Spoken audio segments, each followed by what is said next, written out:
Lesson 3, the leadership of Adolf Hitler. This is an exceedingly important lesson when we consider the reasons for the Holocaust. The nature of the Nazi state as led by the Führer Adolf Hitler is possibly one of the most confusing, confounding topics for modern German historians.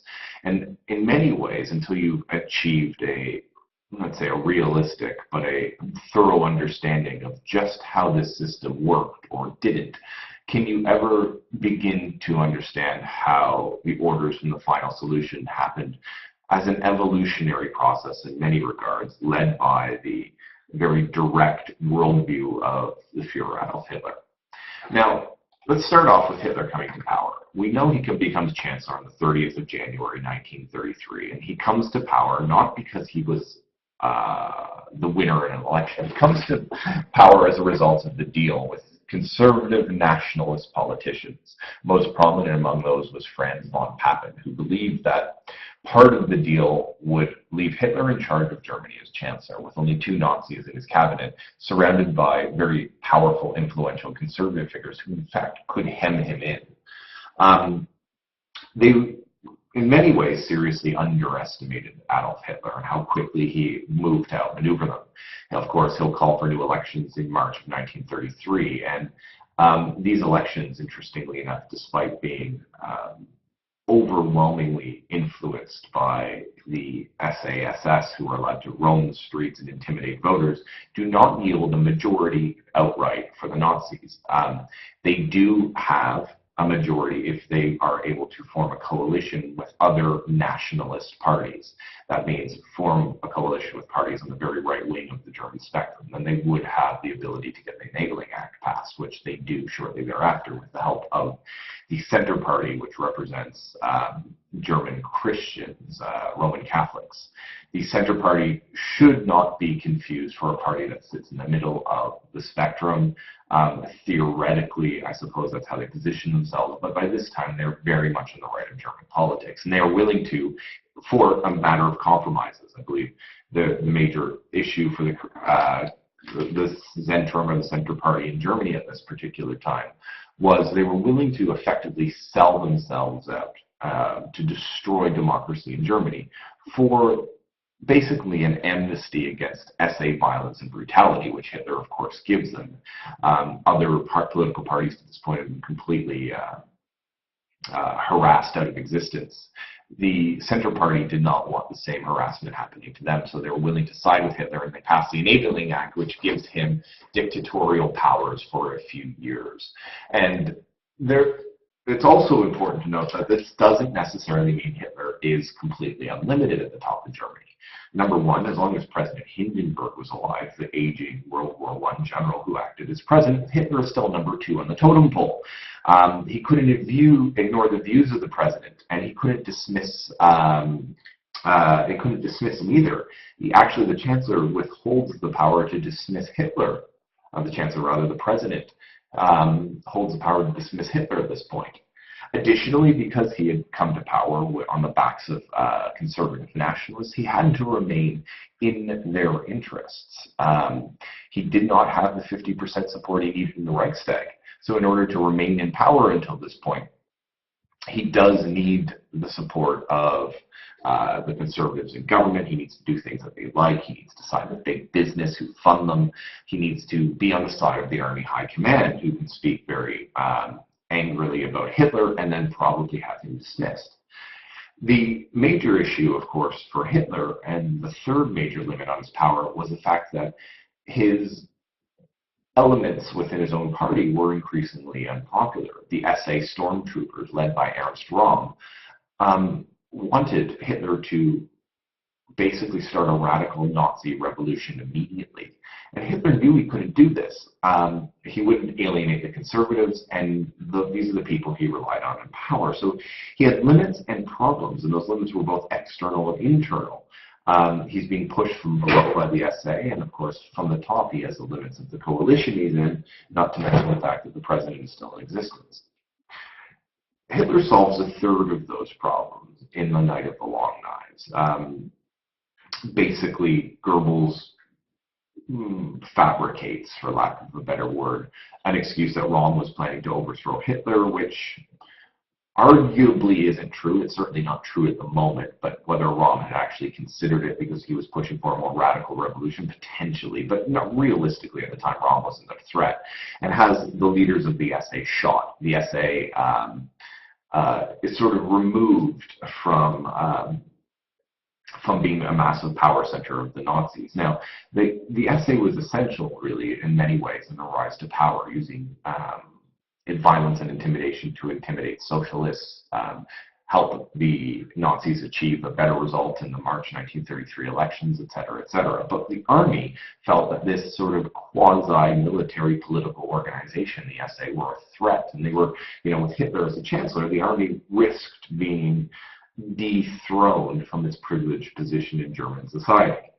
You may be aware, you may not be aware, that the army is also the home of a lot of the old German aristocracy. So you've got a very much a group of people who are in the army high command who believe that their sort of God-given inherent right is to run this country, and as such, the SA are a threat. So the purging of the SA basically allows the army to come on side, and then come on side they do. They swear an oath of loyalty to the Führer, and they become effectively another agent of the state. Now, really, the last limit is removed from by luck. Now, it's relatively, it's not lucky when a very old man dies. But Hindenburg dies in August 1934, and using the powers granted to him in the Enabling Act, Hitler proclaims himself as president and chancellor, and thus removes the other two obstacles to his power. So, in really short succession in 1934, over the summer, Hitler has, by both luck with Hindenburg dying and by action, become the totalitarian dictator in full. And at this point now, he becomes truly the Führer, or leader of Germany. Now, the Führer's power is interesting. Now, Hitler doesn't exercise power like a normal politician would exercise the power. He has almost no use whatsoever for bureaucratic structure. He doesn't like the mentality that goes with them. He finds them boring. He finds paperwork disinteresting, and he just doesn't do it. Hitler's worldview, outlined in Mein Kampf, becomes very helpful to him. Of course, he sees politics essentially as the actions of great individuals, and problem solving a matter of willpower, very much buying into that concept of whoever is the most powerful will get their thing done, a social Darwinistic viewpoint. Decision-making, therefore, in the Third Reich becomes very much about Hitler's personal whims than any sort of routine, functional administrative procedure. Hitler, as a result, does opt out of routine procedure very frequently. In fact, cabinet meetings decrease massively. Most of the cabinet meetings that do have are a sounding board for Hitler, who rejects the notions of collective decision-making. So Hitler begins to sort of destroy government, and government, at least what you would consider the traditional functions of government, stop existing. And that doesn't necessarily mean that, this is a rudderless ship, okay? The system actually works to serve Adolf Hitler. His power, I suppose, does have a few limits in this system as well. Number one, he can't initiate every major development, so things happen sort of alongside him, not necessarily to his knowledge, and that's an important point. And he is physically unable to keep on top of everything that's going on. Okay, every day, an enormous range of decisions had to be taken on key issues, and there's no way you could know everything about it, lest decide upon more than a tiny fraction of these matters. So he didn't have his handle on many, many things that were going on. And his leadership style exacerbates the problem to a certain degree. Of course, number one, he never spends a significant time in Berlin. He prefers to work from his home in Bavaria.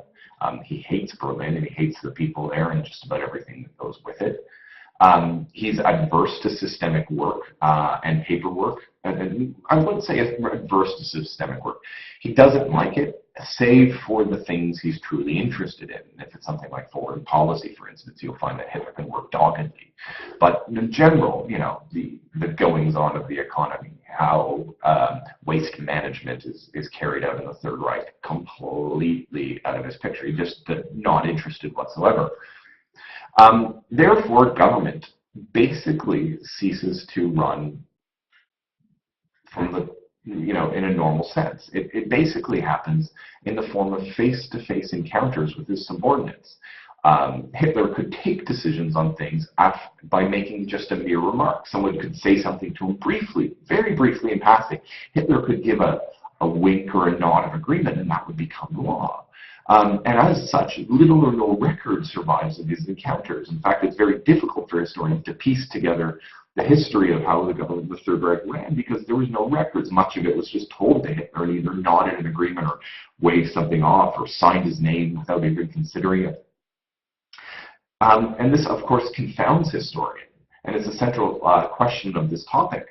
It also confounded, and it's not important to note, the civil servants of their time, as the memoirs of Otto Dietrich, Hitler's press chief, which were published in 1955, allude to. And basically, Dietrich says, in the 12 years of his rule in Germany, Hitler produced the biggest confusion in government that has ever existed in a civilized state. During his period of government, he removed from the organization of the state all clarity of leadership and produced a completely opaque network of competencies. It was not laziness or an excessive degree of tolerance which led otherwise so energetic and forceful Hitler to tolerate this real witches' cauldron of struggles for position and conflicts over competence. It was intentional. With this technique, he systematically disorganized the upper echelons of the Reich's leadership in order to develop and further the authority of his own will until it became a despotic tyranny. Now, the tyranny. That is a very interesting thing. What you have is an explanation from a man who is Hitler's press chief, who says that Adolf Hitler's crazy form of government, the way he passed down orders, were done so as if part of a master plan. It was intentional, he says.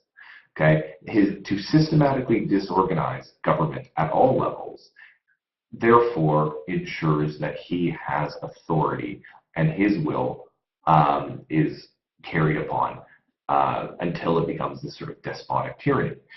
That's a very interesting comment, and that's really your starting point for the analysis of how this works. Hitler had a problem of competing views. He found it difficult to make up his mind when confronted with competing views. It was best for him to stand aloof and not interfere. He basically hoped that matters would sort themselves out. He believed, like a social Darwinist, that the most powerful option would and should win. But in a dictatorship, especially, people tend to look for a leader for instruction and guidance. And the fact that he doesn't get involved in a lot of cases, or takes refuge behind what's known as open-ended generalities, like get it done. What does that mean? How? With what money? What department?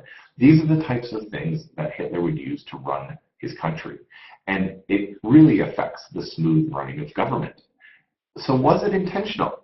That brings us to really the major argument about Hitler's leadership. Was he a weak or a strong dictator? And there's been a lot of historical debate over this.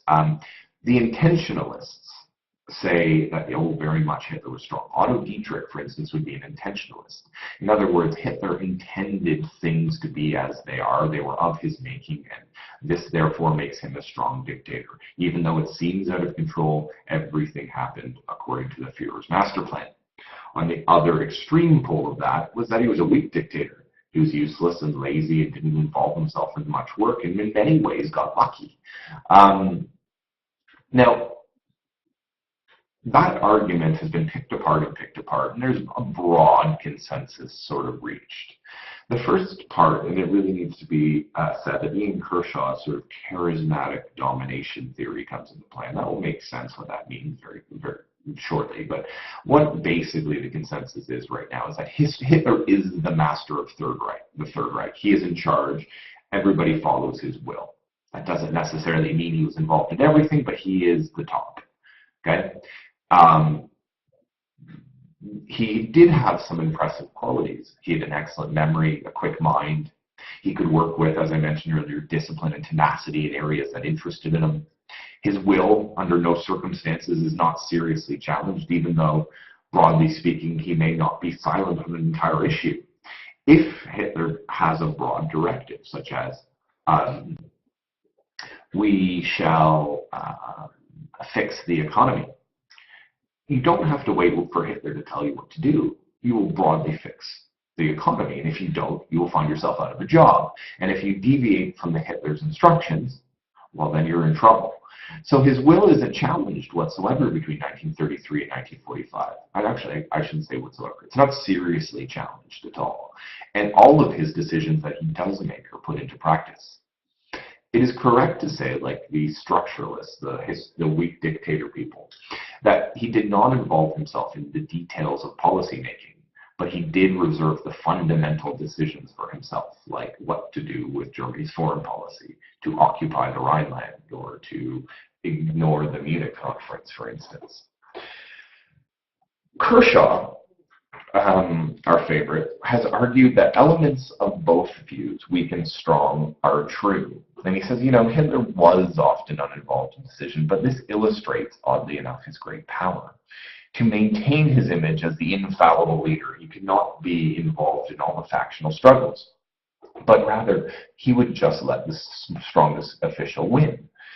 His subordinates always worked along the lines that the Fuhrer would wish. Where did they find this? Well, Hitler gave constant speeches. He was always on the radio. He was always addressing the party. It was not hard to find out what he wanted. He was remarkably inflexible. You could read Mein Kampf and figure out what he wanted. So long as you generally went in that direction, you did so well on his timelines, things were fine. And nothing would be done outside of Hitler's central ideas. So you don't have rogue elements in the civil service doing what they want. They broadly follow Hitler's concepts, at least what they assume it is. So in many ways, in all ways, Hitler is crucial. Okay, and as such, he does not need to send out a stream of directives like a leader who's got his hands on everything. And of course, if he decides in some cases to intervene, his view is unchallenged. For most of the time, the chaotic structure allows the subordinates to compete each other to sort of work towards the Fuhrer.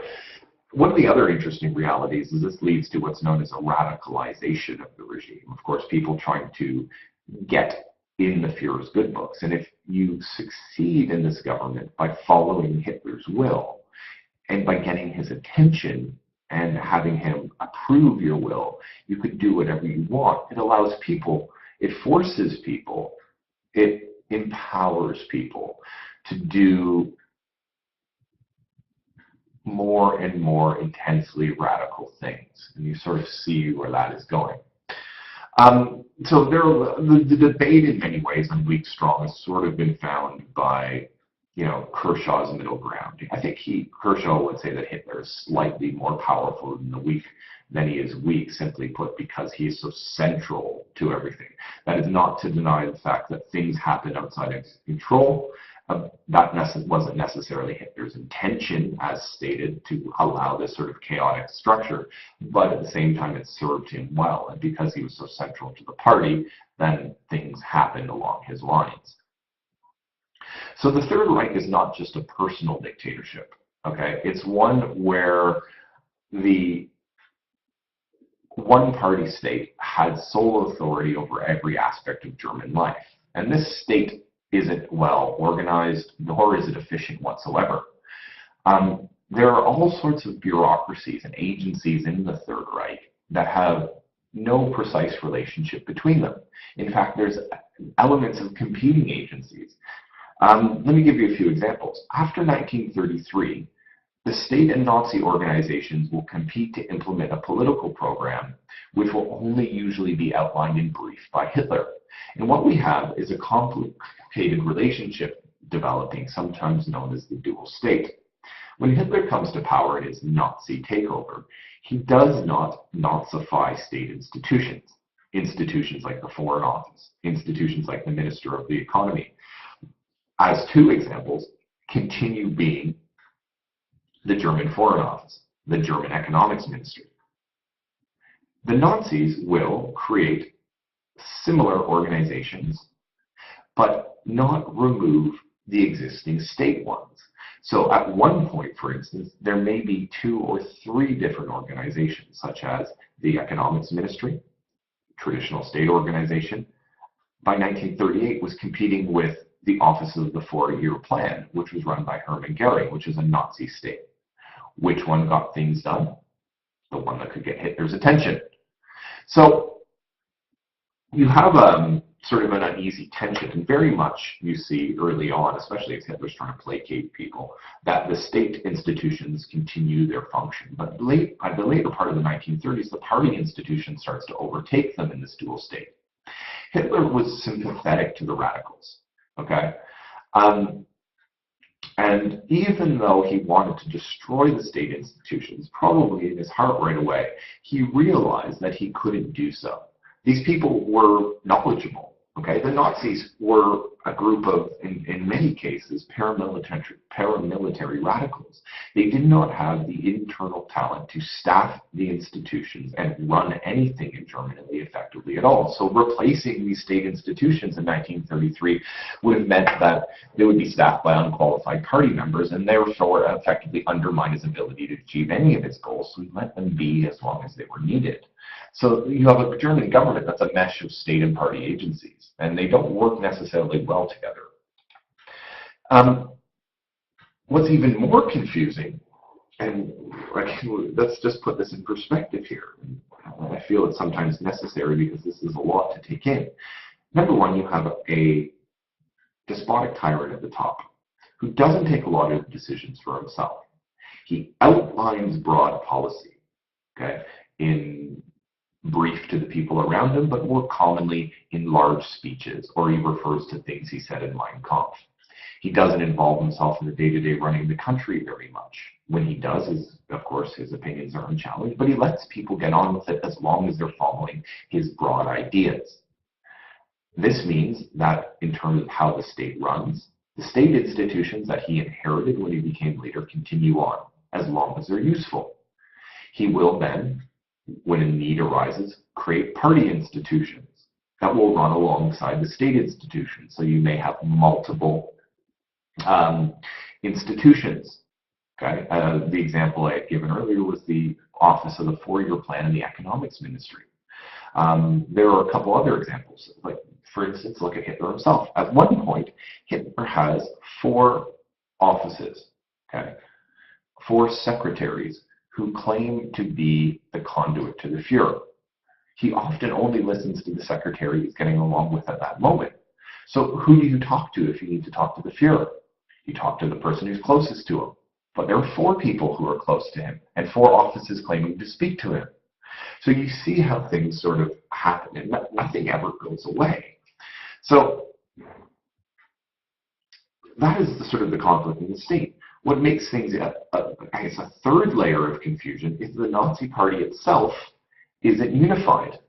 Okay? The Nazi Party has powerful institutions in itself. We saw the SA as one example, as a powerful institution that had to be checked in the night of the long knives because it was getting too powerful. The Hitler Youth will become a power center, controlling all youth activities in Nazi Germany. And the head of the Hitler Youth becomes incredibly influential. The SS, who replaced the SA, will become an incredibly influential institution. In fact, they'll have their own army, their own civil service, their own foreign office. It will be a state within the state. It's absolutely insane. And Hitler does nothing to try and fix this. He just creates new agencies to speed up particular projects and leaves them. So you have many agencies doing the same thing. So you have divisions within the party. Now, let's consider the regions, okay?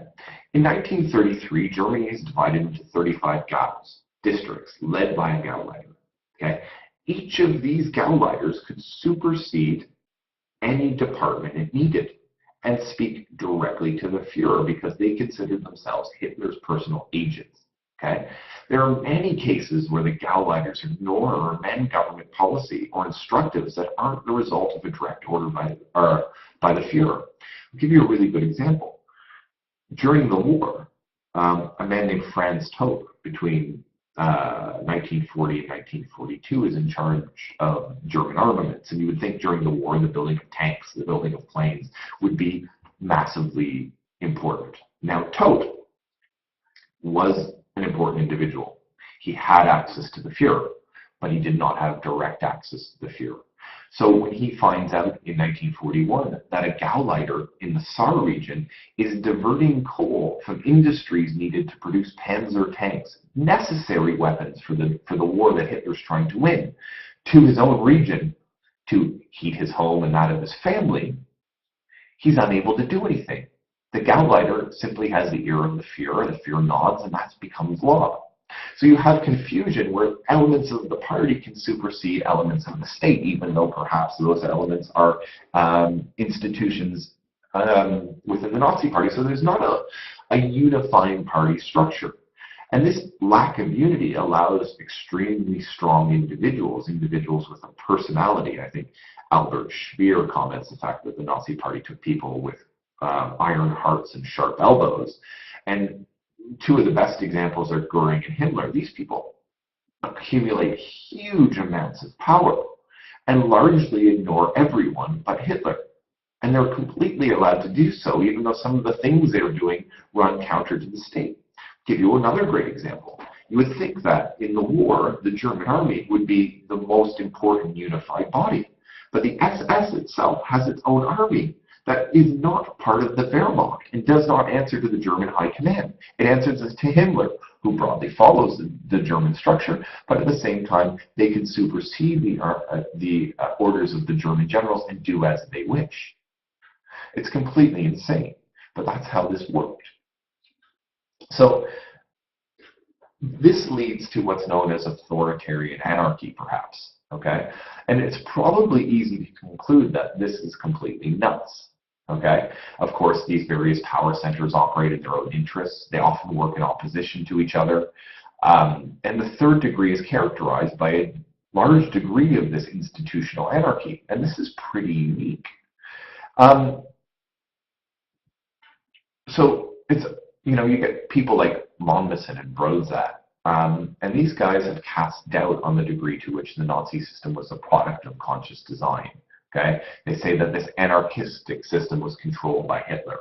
Brozat believes that historians should focus on the structure of the Nazi state rather than Hitler, because Hitler was less important and the structures effectively ran themselves. And these guys come from a school called functionalism. They conclude that many of the Nazi policies were not a result of deliberate intent. They were knee-jerk reactions to the pressures of circumstance. Mommsen sees an improvised process of cumulative radicalization, as subordinates in competition with one another for influence adopt the most radical of policies on the assumption that this is Hitler's will. But it's also possible that they've exaggerated the extent of this authoritarian anarchy significantly. Historians who argue against them say there's not always confrontation between the Nazi party and the civil service. Both camps often share viewpoints. Nazi institutions set up by Hitler were more able to cut through the red tape, and they got things done more quickly. Therefore, they were in no means always chaotic. Also, the title authoritarian anarchy isn't necessarily helpful. It doesn't fit the fact that the Nazi regime was remarkably successful in areas. I mean, this is a regime that conquered Europe. Now, if you're going to assume that it was run by an idiot who didn't know what he was doing and couldn't be bothered, and therefore none of the things made sense, it doesn't make sense. This is an organization that was able to accomplish the remarkable success that they were. Where does it leave us? What conclusion can we draw? And I suppose we sort of come back to that middle ground that, yes, all of the above are true. There are elements of the sort of functional argument that he was a weak dictator and elements that he was a strong dictator is true. He does retain power in his own hands. It does take a long time to make decisions, but when he does, his orders are done effectively. And you must always remember that when we get into the finite details, not all major aspects of Nazi policy, not the least of which the anti-Semitic actions, did not necessarily have to come from the Führer, but were in line with his conscious intentions. And therefore, even though there is a lack of top-down structure, a lack of order, this is a system that runs on Adolf Hitler, the Führer, and what he wants. We'll drill down into how that makes sense quite a bit over the next little while, but try and keep in mind there's arguments on both sides of the spectrum. There are three levels of government, okay? Hitler, state versus party, and within the party. Within each of these, there are things that lead us to conclude that this was not done well. On the other hand, what we have to see ultimately is that whatever system it was makes no sense to us, but it certainly in many ways worked for the Nazis. It certainly worked for ensuring that the Führer Adolf Hitler was unchallenged in his viewpoints, and what he wanted got